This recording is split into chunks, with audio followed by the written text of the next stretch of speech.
présidente de séance, monsieur le délégué spécial, chers collègues, nous examinons aujourd'hui un rapport très important que je suis heureuse de voir enfin aboutir, le renouvellement des chartes des parcs naturels régionaux du Gâtinais français et du Vexin français pour la période 2026-2041.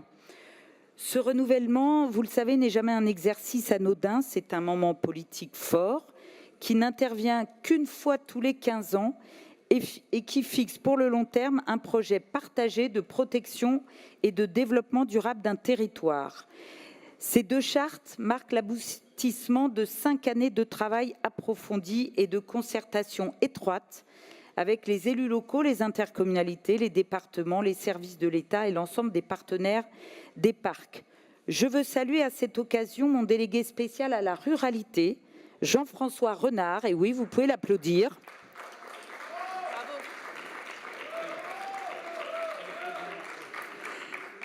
qui a piloté ces renouvellements de chartes avec beaucoup de professionnalisme et avec lui, bien évidemment, les services régionaux pour leur remarquable efficacité.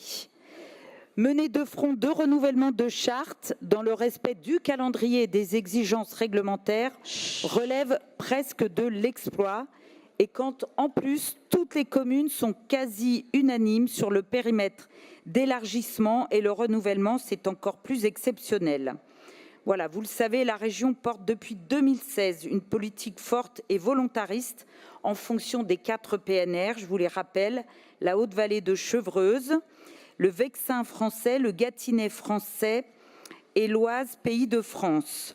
Aujourd'hui, nos parcs naturels sont devenus des laboratoires d'une écologie concrète et de proximité au service des communes rurales et périurbaines.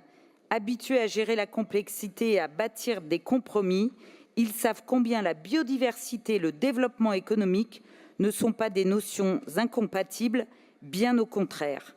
Le Gâtinais français et le Vexin français sont arrivés au terme de cette procédure très exigeante et dans quelques mois, ce sera au tour du PNR de la vallée de Chevreuse. Nous ne pouvons être que fiers de cet élan en faveur de nos parcs naturels régionaux. Ce modèle fait d'ailleurs aujourd'hui référence au-delà de nos frontières.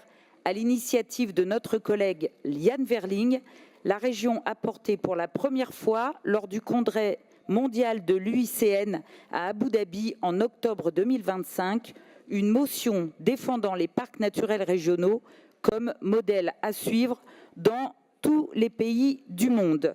Voilà, je laisse à présent mon délégué spécial présenter le rapport dans le détail.